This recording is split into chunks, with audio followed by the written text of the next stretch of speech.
divine unions, and so many people have been reaching out and going, when am I going to get my divine union? When are they going to come to me?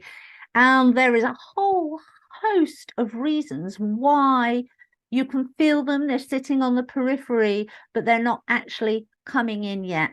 And so we're going to unpack that. So let's get on with it.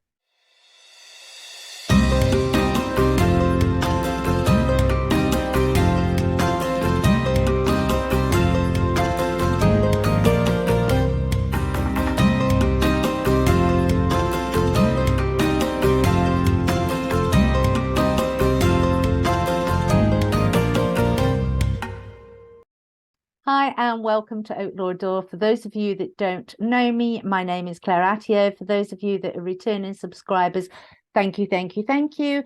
And so the divine counterpart, what's going on? Why are we all stuck in this holding space, as it were? And there's a lot of dynamics at play. There's a lot of things being worked out in the spiritual realm. There's a lot of preparation going on, and that filters down into the physical life, that filters down into our physical lives. And there is a big part of this journey where we need to be taking those steps. We cannot be in union with our divine counterpart. We will not be in union with our divine counterpart until we've actually done the inner work, until we have established who we are, what we want, how we're going to show up in the world, and how we're going to be of service. And there's a lot of changing dynamics going on here, because you may already be with a divine counterpart, and yet the journey is very much a roller coaster. Yet you could still be in that twin flame union where you still got the runner and the chaser and the dynamics that go with that. So you're not actually in union with your divine partner, even if you are physically with your divine partner. And there are others of you like myself that are waiting for that divine union to come in. And I'm not and I think this is, we need to be very careful with the language and the mindset when we think about this, because yeah, sure, I know from my intuition, I know from my connection with the divine that there is a divine partner on the peripherals waiting to come in. And I am waiting for them to come in. I am giving space and keeping myself open for that to occur. But I'm not waiting, going, when this happens, when that happens. I'm not putting my life on hold. And I think this is one of the key functions. So if you find that you've been waiting for your divine partner for some time, really take the time to be introspective. Are you putting your life on hold? Because you will continue to wait until you actually start to live your purpose. And when I say live your purpose is you being you showing up for you in a positive way every single day, you understanding who you are, what you like, what you need, feeding those needs independently, having that sovereignty. If you're sat there going, oh, I can't do that until I'm with my divine partner, or oh, I want my divine partner to come and take all my problems away, or oh, when I have my divine partner, everything will be okay. If you're in that mindset, they're going to continue to stay on the periphery.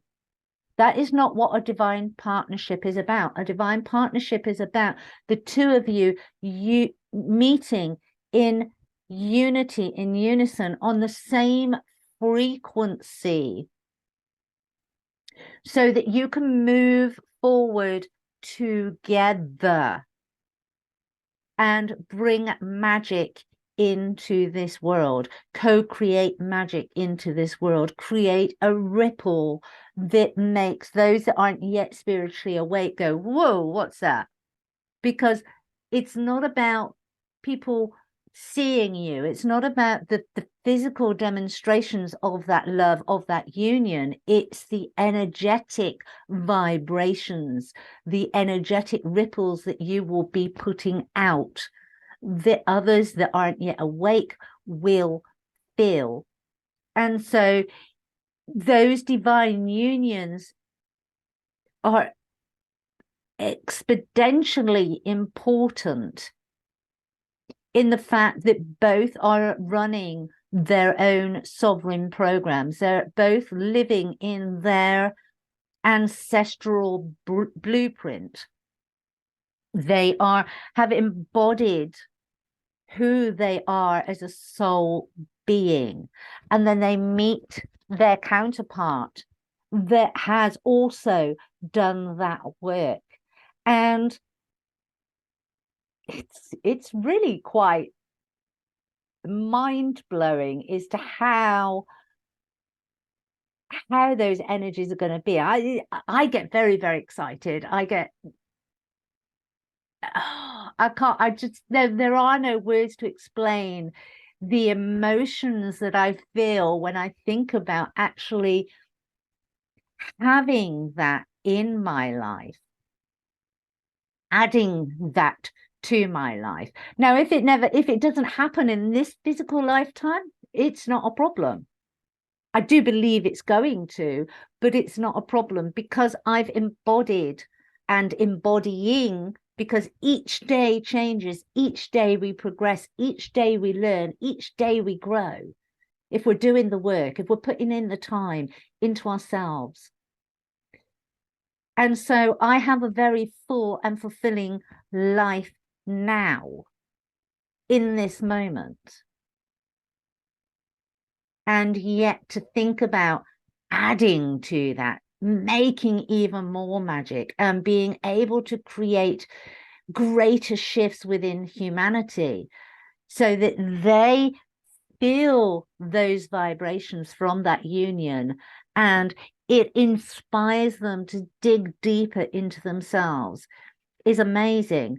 But as I said, they're not going to come in. Those unions are not going to come in. There's a lot that we've had to do. We've had to do a lot of work on ourselves. We've had to do a lot of work, and having to do that work on ourselves, we have to take into consideration that so does the other person that we're going to come into union has to do the work on themselves. There's been a lot of karmic contracts that we have all been clearing and cleansing and working through. There has been a lot of ancestral contracts that we have been working on and clearing and cleansing. And it's only when all that work is done, or the majority of that work is done, are we going to have that union.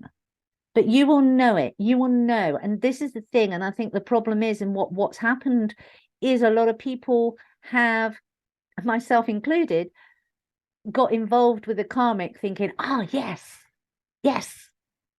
my counterpart, only to find out further down the road that actually, if it was, then they've chosen their free will not to step into the role that they were supposed to take. And so they have null and void that contract, and they have created a karmic situation rather than a divine counterpart. And so when we've actually done that, we've then prolonged the process for ourselves. So it's one of those cases where sometimes having a little bit of knowledge can be dangerous, because we kind of jumped in before the time was right. And so that person who was your divine counterpart has used their free will not to do the work, and has actually created a karmic situation, in which case the universe has to work all over again to realign a different divine counterpart. And as I said, we may not get that in this lifetime, especially if you've had that situation like I have, which is why I've really kind of come to terms with the fact, well, if it doesn't happen, it doesn't happen. I don't believe that that's going to be true, but we shall see, as only time as we know it can actually bring that to us. But don't sit there. The thing that I wanted to say on this is have the joy, have the anticipation, have the purity of innocence and an open heart that will come to you, and how exciting that will be. But don't put your life on hold waiting for it. Live your life.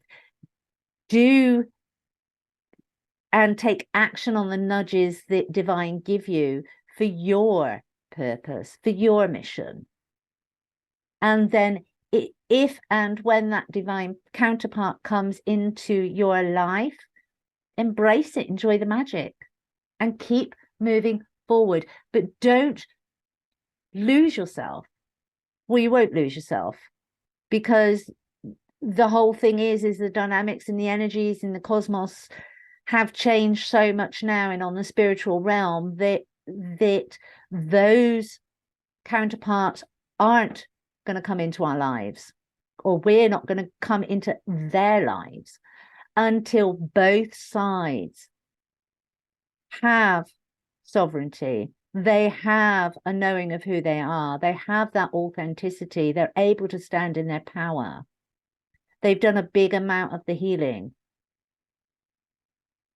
And they're able to hold space for themselves. They're able to hold space for another. They're not seeking anything from their divine counterpart apart from joy, happiness, bliss, ecstasy, a sharing, a union, a partnership. And so I will leave it at that. If you'd like this video, please like, share, and subscribe, and I shall see you on the next one. Until then, bye-bye.